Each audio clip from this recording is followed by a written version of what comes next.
사람이 이 세상에 살 때 부모를 공경하고 하나님을 경외하는 것은 가장 크고 또 중요한 일입니다. 두 가지로 말했지만 사실은 하나입니다. 하나님을 경외하는 사람은 하나님의 말씀을 따라서 부모를 공경합니다. 그리고 보이는 부모를 공경하는 사람은 보이지 않는 하나님을 제대로 경외하는 사람이죠. 부모를 공경하고 하나님을 경외하는 것은 인간의 마땅한 도리입니다. 도리라고 하면 너무 딱딱한 느낌을 받을 수 있습니다. 하나님을 섬기고 부모를 공경하는 일은 억지로 하거나 마지못해서 하기에는 너무나 귀하고 아름답고 가치 있는 일입니다. 감사와 기쁨으로 해도 모자랄 아까운 시간이요 기회들입니다. 하나님은 우리가 26절에 나오는 말씀과 같이 우리의 마음을 주님께 드리며 우리의 눈으로 하나님의 길을 즐거워하기를 원하십니다. 그렇게 살 때 우리에게 많은 유익이 있습니다. 그것은 무엇일까요? 첫째로 음료와 술에서 벗어나게 됩니다. 27절과 28절은 음료와 그 폐단에 대해서 말하고 있습니다. 그리고 29절에서 35절까지는 술과 그 폐해에 대해서 말하고 있습니다. 먼저 음료에 대한 말씀을 보겠습니다. 음료는 깊은 구덩이요 이방 여인은 좁은 함정이라고 했습니다. 거기 빠지면 못 올라온다는 것입니다. 쉽게 헤어나오지 못한다는 것입니다. 그리고 술에 대한 말씀이 나오죠. 술에 잠긴 자가 있습니다. 술에 쩔어서 사는 사람입니다. 그리고 혼합한 술을 구하러 다니는 사람이 있습니다. 폭탄주를 마시는 사람입니다. 그런 사람들에게는 어떤 일이 있습니까? 29절 보면 재앙이 있습니다. 근심이 있습니다. 분쟁이 있습니다. 원망이 있습니다. 까닭 없는 상처가 있습니다. 붉은 눈이 있습니다.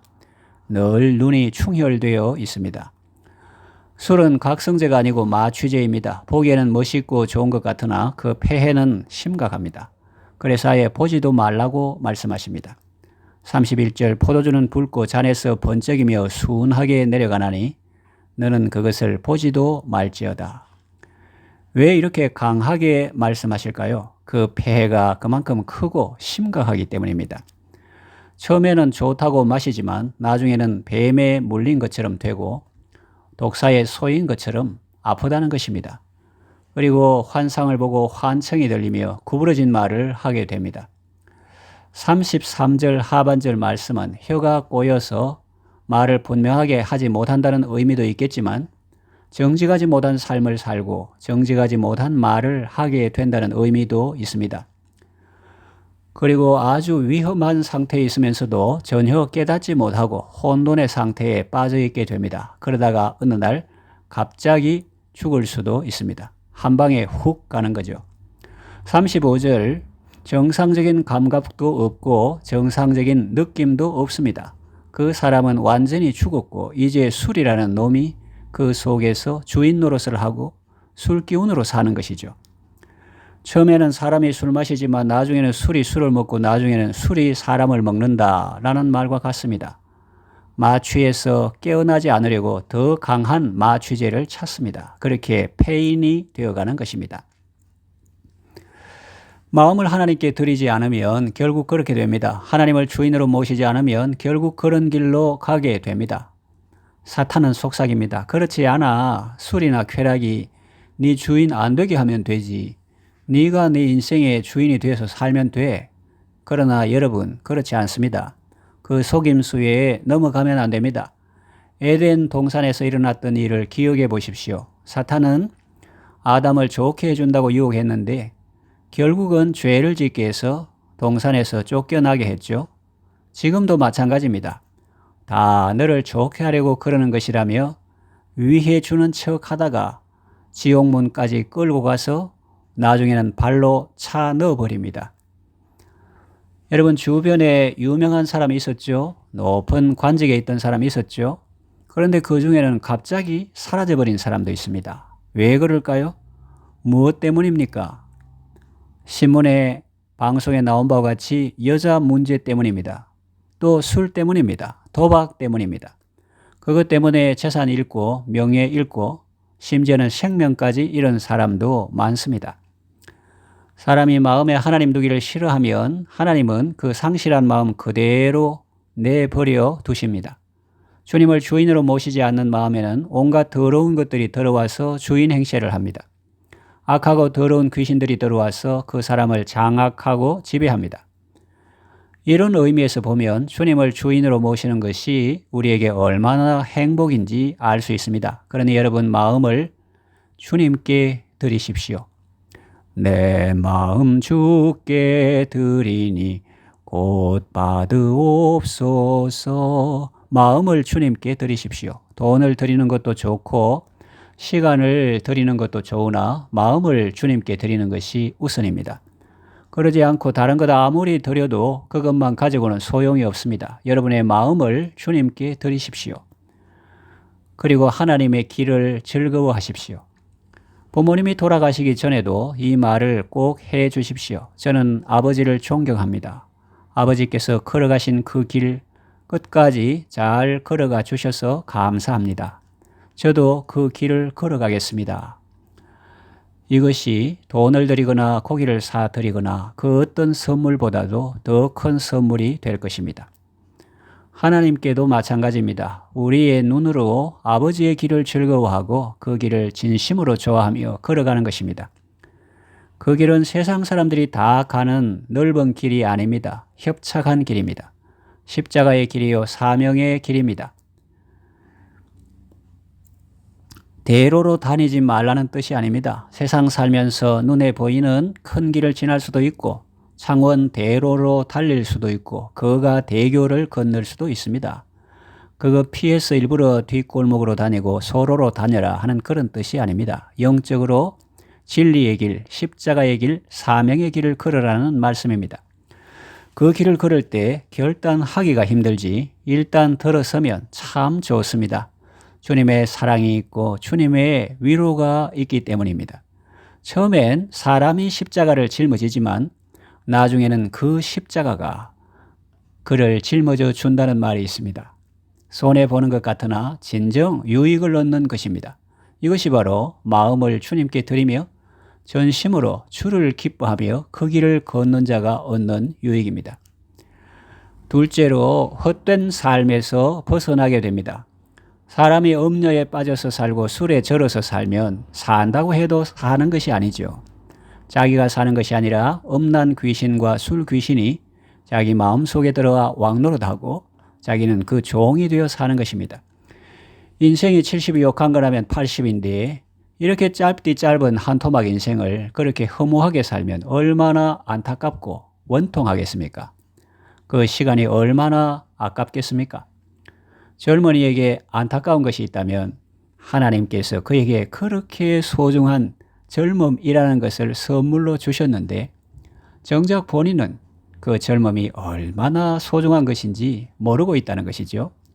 그래서 전도서는 청년의 때에 창조주 하나님을 기억하라고 말씀하시는 것 아니겠습니까? 어찌 젊은이뿐이겠습니까? 우리는 이 땅에 살면서 우리에게 주어진 오늘이라는 이 하루가 얼마나 소중한 시간인지 모르고 지낼 때가 많습니다. 내 인생 아닌 다른 사람의 인생을 살 때가 있습니다. 내가 사는 것이 아니라 귀신에게 잡혀서 살 때가 있습니다. 이제부터는 내가 사는 것이 아니라 주님이 내 안에 사시는 삶을 사시기를 바랍니다. 지혜로운 자는 위에 있는 생명길로 말미암아 아래에 있는 사망의 길을 떠나게 되느니라고 말씀하죠. 또 너희는 성령을 좇아 행하라. 그래야면 육체의 욕심을 이루지 아니하리라고 말씀하십니다. 인간은 별 수 없습니다. 주님을 모셔야 합니다. 그래서 네 마음을 내게 주며 네 눈으로 내 길을 즐거워하라. 그렇게 말씀하시는 겁니다. 마음을 주님께 드리고 눈으로 주의 길을 즐거워하는 삶의 유익은 헛된 삶에서 벗어나 참 생명의 삶을 살게 되는 것입니다. 셋째로 주님의 기쁨이 됩니다. 주님은 우리를 사랑하시되 자기 목숨을 버리기까지 사랑하셨습니다. 이 주님의 사랑에 우리가 무엇으로 어떻게 보답할 수 있겠습니까? 주님은 어떤 것을 기뻐하실까요? 많은 재물을 드리는 것일까요? 그것이 주님의 사랑에 대한 감사의 마음에서 우러나온 것이라면 몰라도 그 자체만이라면 아무런 의미가 없습니다. 왜요? 삼림의 짐승들과 천산의 생축이 다 주의 것이기 때문입니다. 그런데 본문을 보니 주님이 기뻐하시는 것이 있습니다. 15절 내 아들아 만일 네 마음이 지혜로우면 나 곧 내 마음이 즐겁겠고 16절 만일 네 입술이 정직을 말하면 내 속이 유쾌하리라. 하나님의 자녀인 우리가 지혜로운 삶을 살 때 주님이 기뻐하십니다. 우리의 지혜가 되신 예수님을 모시고 예수님을 따라갈 때 주님이 기뻐하십니다. 우리의 스승이 되셔서 참 도를 가르치시는 성령님의 인도하심을 따라서 살 때 주님이 기뻐하십니다. 지혜로운 하나님의 말씀을 따라서 살 때 주님이 기뻐하십니다. 그렇게 살 때 주님의 속이 유쾌하다고 말씀하십니다. 24절 의인의 아비는 크게 즐거울 것이요 지혜로운 자식을 낳은 자는 그로 말미암아 즐거울 것이니라. 25절 네 부모를 즐겁게 하며 너를 낳은 네 어미를 기쁘게 하라. 우리가 의인의 길을 걸어갈 때 부모님이 기뻐하시고 하나님도 크게 즐거워하십니다. 성경이 말하는 의인은 죄를 한 번도 짓지 않은 완벽한 인간을 의미하지 않습니다. 연약하고 부족하여 넘어질 때도 있고 죄를 지을 때도 있지만 우리의 대속자이신 예수님을 의지하고 회개하여 죄 사함받고 날마다 순간마다 그 예수님을 의지하고 보혈의 공로를 힘입고 살아가는 사람을 의미합니다. 우리가 예수님을 의지하고 하나님 앞에 나아가면 하나님은 언제나 우리를 기뻐하시고 환영해 주십니다. 주님이 우리에게 주시는 기쁨은 세상이 주는 것과 비교할 수 없는 크고 영원하고 놀라운 것입니다. 이제 말씀을 정리하며 맺으려고 합니다.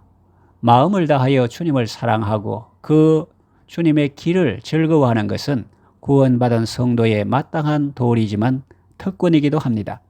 그렇게 사는 것이 우리에게 합당할 뿐만 아니라 우리에게 큰 복과 유익이 되기 때문입니다. 하나님을 사랑하고 그 계명을 지키는 자에게 하나님은 천대까지 은혜를 베풀어 주십니다. 부모를 공경하고 기쁘게 하는 자에게 하나님은 형통과 장수의 복을 주십니다. 마음 다하여 하나님을 사랑하고 부모를 공경함으로 그분들의 기쁨이 되시기를 바랍니다. 그리고 여러분도 기쁨으로 주님의 길, 곧 참 생명의 길을 걸어가시기를 바랍니다.